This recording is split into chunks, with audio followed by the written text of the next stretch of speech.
जय श्री राम।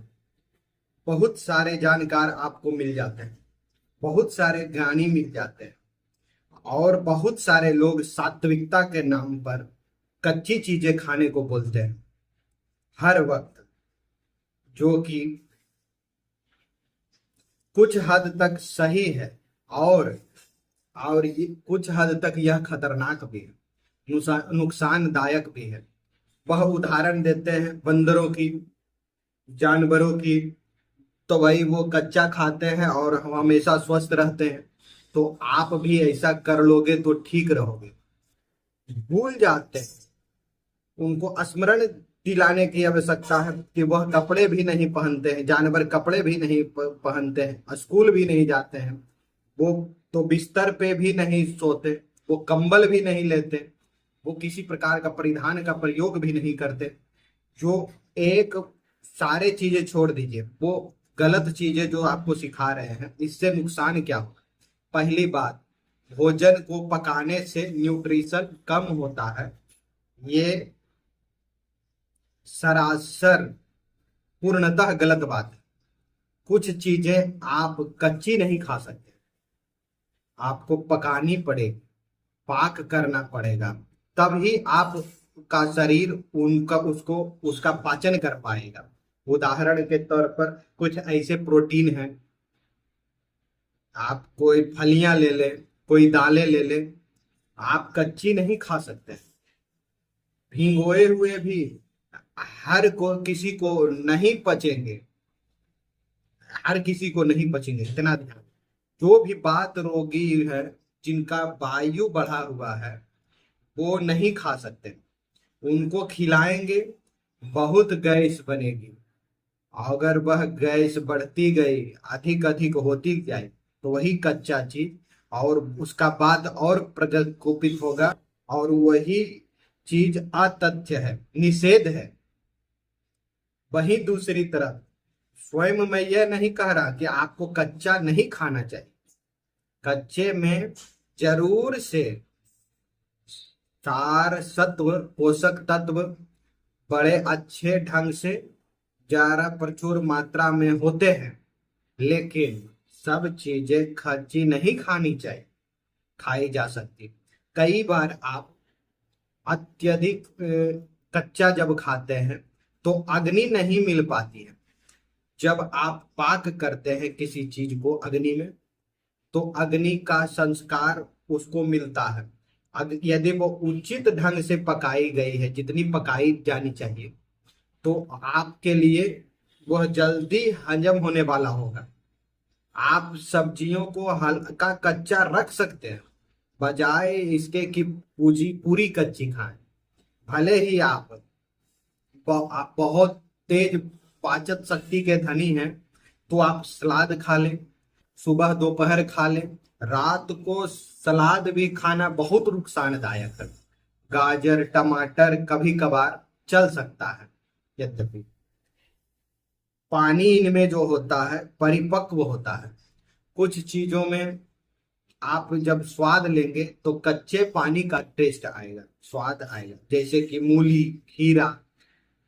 कुछ चीजों में आप पके हुए पानी का टेस्ट आएगा, जैसे गाजर, टमाटर। ये सारा प्रभाव धूप का है। कुछ चीजें जल्दी जल्दी उत्पन्न होती है, उगती है, उनका पानी कच्चा रह जाता है। और कुछ जो है जी, काफी दिन की धूप लगने के बाद तैयार होती है, तो उनके अंदर जो जल होता है वो परिपक्व हो जाता है। ऐसे ही फलों में भी होता है। तो वो जो कच्चे रस वाले, कच्चे जल वाली जो फल सब्जियां हैं, वो रात्रि के समय बिल्कुल नहीं ली जाती। और हर वक्त जो कच्चा खाने की आदत डाल रहे हैं, पेठे का जूस पी लो, आपका ये हो जाएगा, वो हो जाएगा, करेले का जूस पी लो। तो उसमें गुण तो है, लेकिन हर व्यक्ति उसका रस नहीं ले सकता। लेगा, कब पकड़ लेगा? जुकाम पकड़ सकता है किसी भी व्यक्ति को।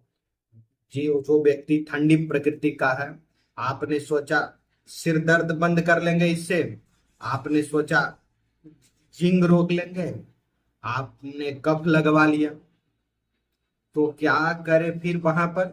आपका पेठे की सब्जी बनती है, पेठे से बनी मिठाई है, वो भी अपने आप में बहुत अद्भुत है। आयुर्वेद में मुरब्बे बनाए जाते हैं, पकाकर बनाए जाते हैं। आयुर्वेद में पकाकर सब चीज बनाए जाते हैं। आंवला का भी पकाकर बनाया जाता है, अरिष्ट बनाया जाता है, उनको अच्छी जगह से उबाला जाता है। आयुर्वेद में काढ़े बनाकर पिनाए जाते हैं, ये भी एक पकाने की विधि है। तो पकाना गलत नहीं है। तो इसमें अग्नि में पकाई जाती है, काढ़े को भी। कोई भी चीज अग्नि में पकाई जाती है, जो भी आपका ब्रेन वॉश करते हैं उनके लिए। और जो ये चीज सोचते हैं कि कच्चा ही बस खाना है, उनको मैं कहूं कि आप कहूं कि कच्चा दूध पीते हैं अभी यदि, तो वो भी दूहता दूहता पी सकते हैं। उसके बाद यदि वो ठंडा हो गया, 2-4 मिनट में उसकी जो गरमाइश होती है, जो नेचुरल ठंडी हो जाती है, ठंडी होती है, उसके बाद आप पी नहीं सकते हैं बिना उबाले। यदि आप पिएंगे तो बहुत सारे बैक्टीरिया, स्किन इन्फेक्शन हो जाएगी, बहुत सारी ऐसी चीजें हो जाएंगी। आप कच्चे में अगर हर वक्त कच्चा खाते हैं, मंदाग्नि हो जाएगी, आप पाचन शक्ति अच्छे से काम नहीं करेगी। आप अगर किसी ने अपने शरीर से ऐसी छेड़छाड़ की होगी, उसको पता चल जाएगा, वह महसूस करने लगेगा कि उसको डकारे आने आ रही है, उसका वजन गिर रहा है, उसके शरीर जो पहले चमकदार था, पतला दुबला हड्डी जैसा हो गया, तो वह सूखा सूखा।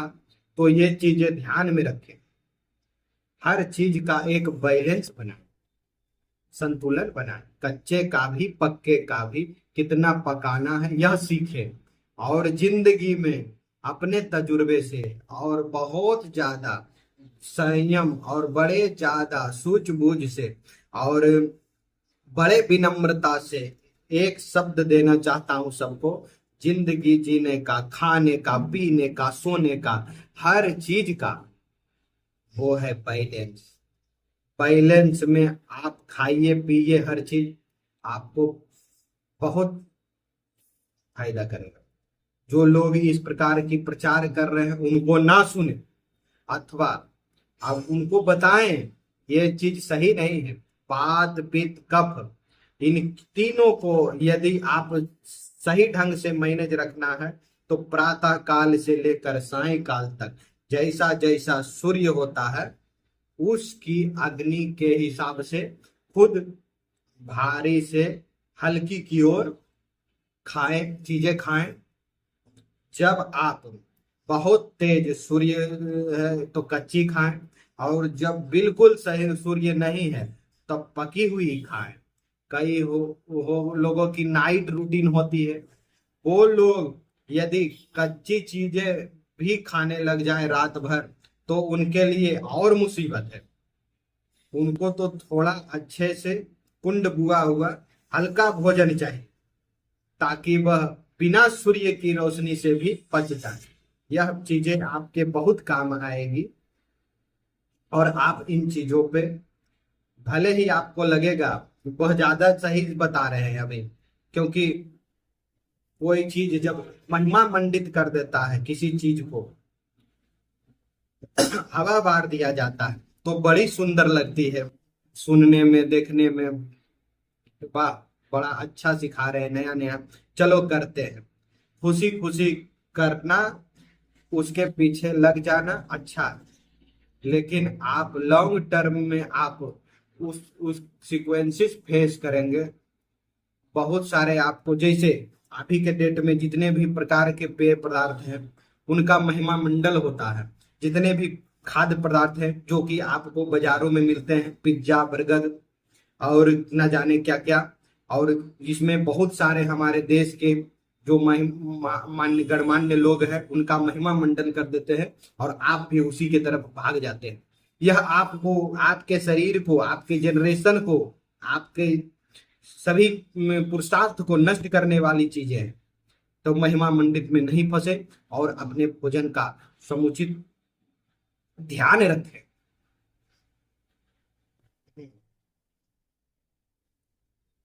आपको बहुत परेशानी हो सकती है उस भोजन से, तब आपको पता चलेगा कच्चा जो है वो खाना चाहिए, लेकिन पके हुए भोजन से पहले। अगर कच्चा ही खाना है तो सूर्योदय के समय में, सूर्य के समय में। और हर दिन यह आदत ना बनाए, हर भोजन कच्ची ना ले। कई लोगों ने तो भोजन एक ही धुन बना लिए कि कच्चा ही खाना है जब तक जीना है, क्योंकि सारा जीव जंतु कच्चा खाते हैं वो ठीक रहते हैं। वही ये जीव जंतु के पास साधन उपलब्ध नहीं है, साध्य उपलब्ध नहीं है, उनके को सिर्फ अग्नि से पके हुए भोजन पर निर्भर रहना पड़ता हुआ है, सूर्य पर से पके हुए भोजन पर निर्भर रहना पड़ता है।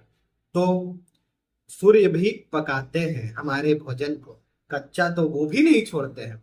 फल यदि आप कच्चा खाएंगे बिना पका हुआ तो आपको हो सकता है हरे हरे रंग का सेब आप खा लें, कच्चा है वो, तो हो सकता है आपको कफ हो जाए। हो सकता है कच्चा आम खाने से आपका गला खराब हो जाए। आप तो क्या करते हैं, पकने टाइम का इंतजार करते हैं, धूप उसे पकाती है और पकने के बाद जब उसमें पका हुआ रस आता है तब हम उसका पान करते हैं, तब हम उसको भोग लगाते हैं, पाते हैं। इसी तरह आप कई चीजें बेशक कच्ची लें, कई गुण आंवला ही ले लो, आंवला बहुत गुणकारी है कच्चा, लेकिन किसी किसी को आंवला कच्चा बहुत ज्यादा खटास की वजह से या उसमें रुक्षता, खुश्की होती है, तो उसको फिर उबाल कर देना पड़ता है किसी किसी को, दाल में, सब्जी में, या यूं ही छौंक लगा करके, तब उस व्यक्ति को खाने लायक बनता है। हर किसी का पाचन एक जैसा नहीं, हर किसी की शरीर की क्षमता एक जैसी नहीं है। हमारे पास हर तरह की क्षमता का व्यक्ति आता है, हर तरह के समस्याओं का व्यक्ति आता है। उसके लिहाज पर भी आयुर्वेद के जो पूरी की पूरी विद्या है उसको भी साक्षी रखकर मैं रखकर यह बोल रहा हूं कि संयम से खाइए, बैलेंस में हर चीज खाइए। किसी भी पागल पंक्ति में एक तरफ झुक करके एक तरह का भोजन आप लेंगे तो आने वाले वाले समय में आपको उससे फिर कुछ हानियां भी हो सकती है। मैंने एक बार बहुत सारा डेली एक बार पीता था, खूब जूस पिया, बहुत जो सुबह दोपहर शाम फलों का, मुझे अच्छे लगता था। तो तुम कोई बात नहीं, पीते हैं। तो मैं नाश्ता के साथ सुबह में, दोपहर में, शाम में एक ही ऑप्शन रखता था। लगभग 3-4 महीने के बाद मुझे कफ जुकाम रहने लगा, इतना कफ जुकाम रहने लगा कि गला बार बार साफ करना पड़ता था। बार बार मैं औषधियों का सेवन करता था तो भी आराम नहीं मिलता था। फिर मैंने कुछ समय उसको बंद किया तो अपने आप कफ ठीक हो गया। बहुत साल पुरानी बात कर रहा हूँ, जब मैं प्रयोग करता था अपने शारीरिक बल पर जब जिम करता था, तब मैं नियम बनाया कि कभी मैं जूस लेंगे, कभी छाछ लेंगे, आयुर्वेदिक चीज लेंगे, कब बदल बदल कर भोजन कीजिए। यह भी एक सूत्र है, एक सूत्र है बैलेंस, दूसरा सूत्र है बदल बदल कर, सफल करके मिलाकर, और खुश रहिए। और भी कोई कोई भी ऐसी आपकी समस्या हो तो आप हमसे बताइए मैसेज के माध्यम से। और आप लोग तो जैसा कि जानते हैं हमारे सभी राम भक्त कि मैं भगवान की भक्ति पर वीडियो बनाता हूँ, लेकिन कुछ मेरे जजमान हैं जिनके कहने पर उन्हें शारीरिक पीड़ा रहती है, तो मुझे यह वीडियो बनाना पड़ा कि किस प्रकार का भोजन आपको करना चाहिए और किस प्रकार से आपको भोजन करना चाहिए।